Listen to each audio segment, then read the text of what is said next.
Breaking tonight, 19 Canada just redrew its own future.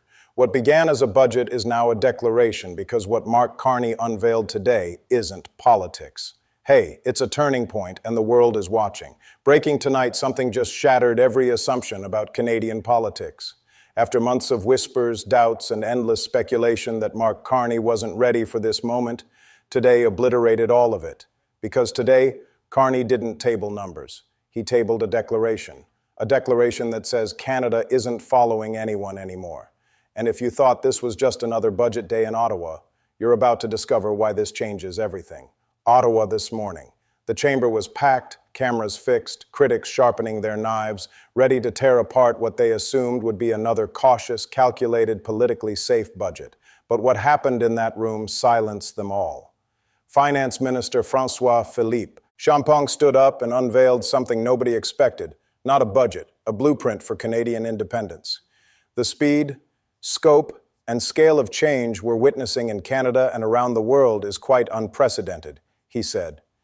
Translation, the old rulebook just got burned.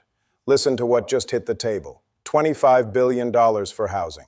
The largest national housing investment since the Second World War. Not since your grandparents' generation has Canada committed this hard to building homes for its people.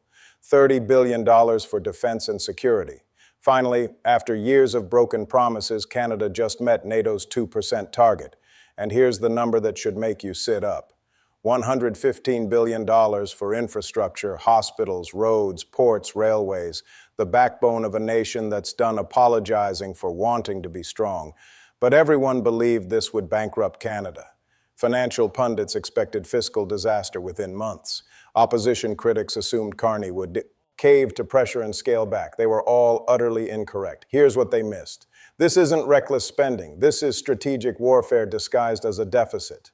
A $78 billion deficit today that shrinks to $57 billion within 5 years from 2.5% of GDP to 1.5% as the economy expands. And here's the part most analysts conveniently ignore. That number isn't just a cost. It's the down payment on sovereignty.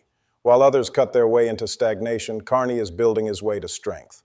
And there's more. Carney's government is trimming 15,000 public sector jobs through restructuring.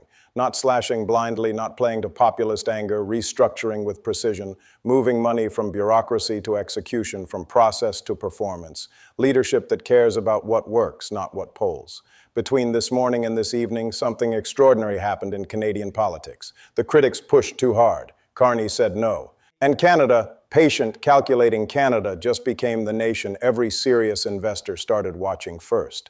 Now watch what happened next. Because while everyone was focused on the deficit number, Carney was rewriting the rules of governance itself. No gimmicks, no cheap giveaways, no changes to CPP, OAS, or corporate tax rates. Stability where it actually matters. But when a policy doesn't work, he kills it. Even if it sounds popular, the luxury tax on yachts and private aircraft gone, it costs more to enforce than it raised.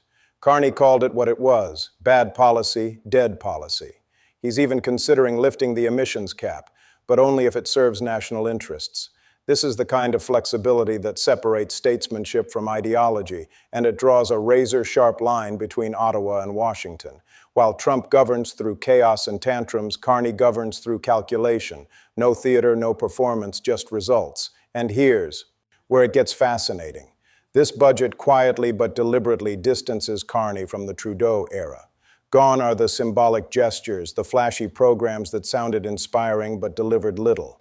Remember the pledge to plant 2 billion trees quietly shelved, quietly replaced by measurable, accountable goals? Immigration policy being refocused, not about hitting headline numbers anymore, about economic alignment, about sustainability that's real, not performative. Carney isn't tearing down what came before him. He's refining it, modernizing it, grounding it in reality. That's the difference between a leader and a politician in 2022. But here's what makes this moment truly historic. For the first time in decades, a Canadian leader looked at the global landscape and made a decision that puts Canadian interest first. Not second, not conditional, first. Think about that for a second. When was the last time Ottawa made a major economic Decision without first checking what Washington thought. When was the last time a Canadian budget was designed for Canadian prosperity rather than international approval? The answer is sobering. It's been generations.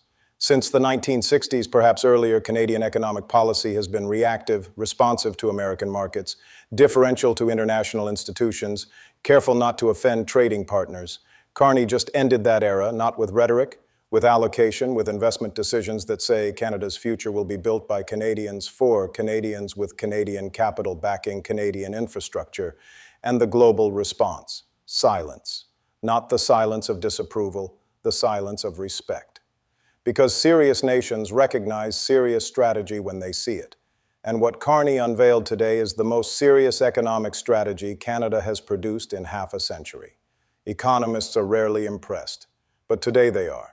Kevin Page, Canada's first parliamentary budget officer, a man not known for hyperbole, called this budget very different, focused on investment, on rebuilding capacity, on addressing the structural weaknesses that years of short-term politics left rotting beneath the surface. Page's assessment was surgical. You can't do bold things without taking some risks, and that's exactly what Carney is doing. But where's the gamble? Where's the vulnerability? Page pointed to implementation. This much investment, another $10 billion a year on an accrual basis, maybe $20 billion a year in capital investment on a cash basis. Are we going to implement successfully? That's the question. Not whether the vision is right, but whether Canada can execute it. And here's Page's most revealing observation. There's some honesty in this document. Honesty. When was the last time you heard that word used to describe a government budget? Page acknowledged the reality. An economy growing less than 1% a year right now, unemployment above 7%, weak investment for years. But the strategy, according to Page, is clear. Inject this level of investment and stimulate private sector investment alongside it. It's bold, it's risky, but it's calculated. The finance minister said Canadians will go to bed tonight thinking we're going to be okay as a country. And here's the remarkable part. Even the skeptics are starting to believe him, because here's what this budget actually accomplishes beyond the numbers. It reestablishes Canada as a serious economic actor. For years, international markets viewed Canada as a resource appendage to the American economy. Mining, oil, timber, valuable, sure, but not strategic, not innovative, not independent. This budget changes that perception immediately when you commit $115 billion to infrastructure. You're not asking permission. You're announcing capability. You're declaring that Canadian development will be driven by Canadian priorities. When you allocate $30 billion to defense and finally meet NATO commitments, you're not apologizing anymore. You're taking your seat at the table as an equal partner. And when you invest $25 billion in housing, the largest commitment since World War II, you're telling your citizens something profound. You matter. Your ability to afford a home in your own country matters. And we're going to build our way to affordability, not financialize our way to displacement. Not long ago, the opposition was circling whispers of early elections, claims that Carney's government was floundering, that he wasn't ready for the weight of leadership. But this budget didn't just answer those whispers, it obliterated them. The tone, the scope, the sheer ambition of what just happened. This isn't what a government in trouble does. This is what a government in control does. This is what confidence looks like when it's backed by strategy. And Canadians are noticing. Even Carney's harshest critics have begun to admit quietly, reluctantly, that he's not just managing Canada's finances. He's redefining them. This budget turned skepticism into momentum.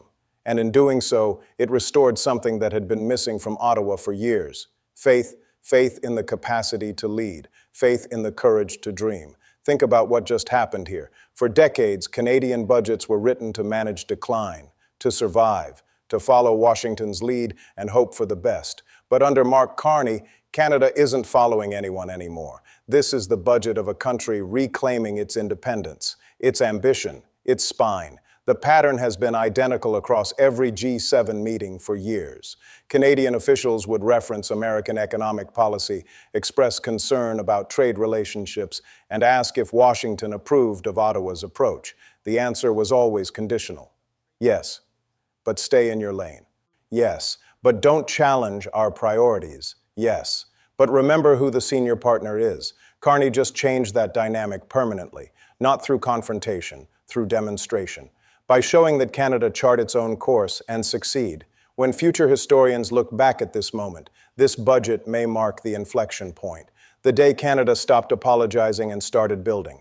The day a nation decided that survival wasn't good enough anymore. The day courage replaced caution. Carney didn't just balance the books today, he balanced the narrative. He took every doubt, every criticism, every whisper that he wasn't ready, and he answered them not with words but with action, with vision, with a blueprint that says Canada's future belongs to Canada. And here's what that means for you. If you've been watching Canada and wondering whether this country still has the guts to compete on the world stage, today answered that question. If you've been asking whether Ottawa can still make bold decisions without collapsing into partisan warfare, today proved it can. If you've been doubting whether leadership still exists in an era of populism and performance politics, today showed you what it looks like. The world is watching Canada tonight, and what they're seeing is a nation that refused to be small, a government that chose investment over austerity, a leader who bet on growth instead of retreat.